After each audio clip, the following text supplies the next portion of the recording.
Presiden Prabowo Subianto tengah menginstruksikan efisiensi anggaran negara yang diatur dalam Instruksi Presiden Nomor 1 Tahun 2025 tentang efisiensi belanja dalam pelaksanaan APBN.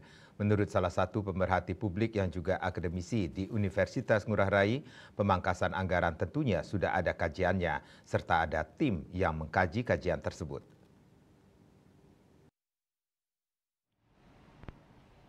Menurut salah satu pemerhati publik yang juga akademisi Universitas Ngurah Rai, Dr. Gede Wirata Esos SHMAP, yang dipangkas itu terkait dengan rapat seremonial kunjungan studi banding, program yang bersentuhan langsung dengan masyarakat tidak dipotong.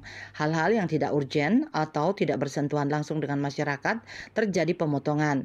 Dalam pemotongan anggaran pasti ada kajiannya dan ada tim yang mengkaji kajian ini. Tujuan dari efisiensi anggaran adalah apa yang diprogramkan pemerintah terkait dengan makan siang bergizi gratis, mengingat pemerintah terpilih 2024-2029 telah mencanangkan investasi program makan bergizi gratis dari tahun 2024 hingga 2029.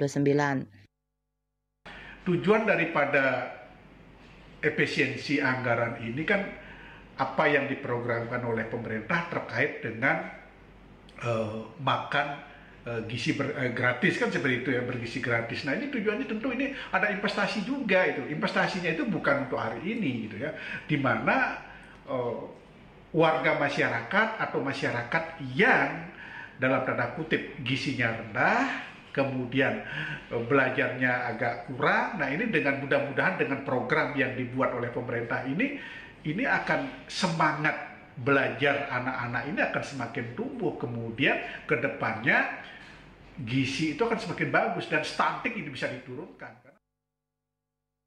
Masyarakat yang gizinya rendah dengan program yang dibuat pemerintah akan membuat semangat belajar anak-anak tumbuh dan ke depannya gizi meningkat dan stunting bisa diturunkan.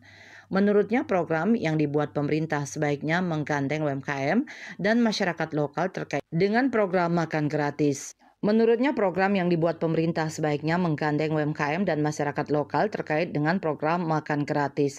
Masyarakat lokal perlu diberdayakan. Harapannya program ini sebagai investasi anak-anak sekolah.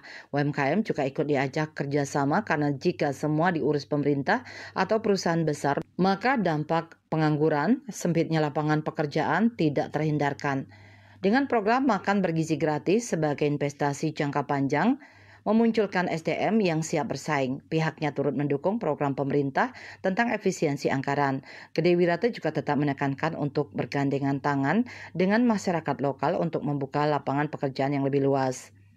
Disinggung fenomena masyarakat yang menjadi tenaga kerja di luar negeri, ia menambahkan bagi masyarakat yang masih banyak menjadi pekerja di luar negeri, sebaiknya mempersiapkan segalanya, tidak hanya fisik semata namun juga perlu skill bahasa, tentunya potensi keahlian yang dimiliki sehingga masyarakat Indonesia mampu bersaing.